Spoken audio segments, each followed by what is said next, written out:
Dito tayo, dumako ho tayo. No? Ha, kay Inday Sara Duterte, dadanak ang dugo sa impeachment? Totoo ba? Kasi yun ang pagkakaintindi ko dito eh. Oh. BP Sara on impeachment trial, I want a bloodbath. Ano kaya ang ibig sabihin ni Inday Sara Duterte, mga bossing dito? Kasi pagkakaintindi ko, ganun eh. Ano po? O hindi kaya dadaan tayo, pwede namang gamitin, dadaan tayo sa butas ng karayom pag pinag-usapan natin itong impeachment na ito o ganito o ganyan.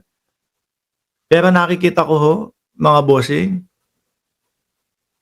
talagang luluha ang mga DDS dito. Kahit na po sabihin nila, no?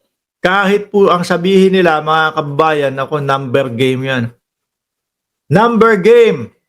Yaang impeachment na yan. Mas madami yung senador na mga kaibigan ni Inday Sara Duterte. Biruin nyo, pumapayag kayo ng ganon. No? Yung mga DDS pumapayag na ganon. Mas madaming kaibigan si Inday Sara Duterte. Di kayo sure kay Bongo. Di ba? Mas madaming mga kaibigan ang mga Duterte diyan sa Senado. Kaya hindi nila i-impeach si Inday Sara Duterte. Biruin nyo pumapayag ang DDS ng ganon. Di ba? Okay lang, hindi namin malaman kung saan napunta yung pondo. Wag lang ma-impeach yung aming vice-presidente. Yun po kasi pagkakaintindi ko doon sa logic nila, mga kababayan. Madami ang kaibigan ng dating Pangulo at ni Inday Sara dyan, hindi ma-impeach yan. Kaya hindi na-impeach dahil po madami ang kaibigan doon sa Senado. Hindi po nasagot o hindi masasagot yung ninakaw ba o hindi? May pagpapatay ba o hindi? Di ba? Ngayon, kung iintindihan nating maigi, mga bossing, parang puro na lang po patayan, parang puro na lang po ganito. Kalagim-lagim yung mga sinasabi ho nila. Di po ba? Kung babalikan natin yung dating panahon ng dating Pangulong Duterte, nung siya ay nakaupo doon, grabe yun. 20,000 to 30,000 di umano ang mga namatay, mga bossing. Di po ba? Sabi ni Ginger Cat, kailangan ng buwagin ng Senado dahil masyado na itong corrupted. Puro ganyan na lang po ba? Ano ba to? Kumbaga, nagsasalita siya ng ganito para yung mga senador na nandoon kabahan, matakot sa mga Duterte at kailangan ang maging boto wag nyo kong i-impeach. Kasi ganito ang mangyayari. Di po ba? May milyon na sila sa loob ng 3 years na pagiging senador. Sahod lang nila 300K per month, sabi. 1 milyon, 2 milyon, 3 milyon. Ibig sabihin, 3 milyon per year sa sahod, no? Ilang taon to? 3 million times 6, 18 million. Tapos si Villar, bilyon ang ginastos sa kampanya. Si Amy Marcos, bilyon din ang ginastos. Laki ano? Kumbaga, negative pa, lugi pa. Ano? 300, magkano? 300 plus ang sweldo. Hindi, 4 pala. Sorry, 4 na milyon. Nagkamali ako kasi 12 buwan. 4 na milyon. 4 na milyon kada taon. Multiply mo sa 6, 24 milyon. Tapos ang gastos, 1 bilyon. Bilyon. Di po ba, mga kababayan? Ang 1 milyon ngayon, madali na lang uubusin.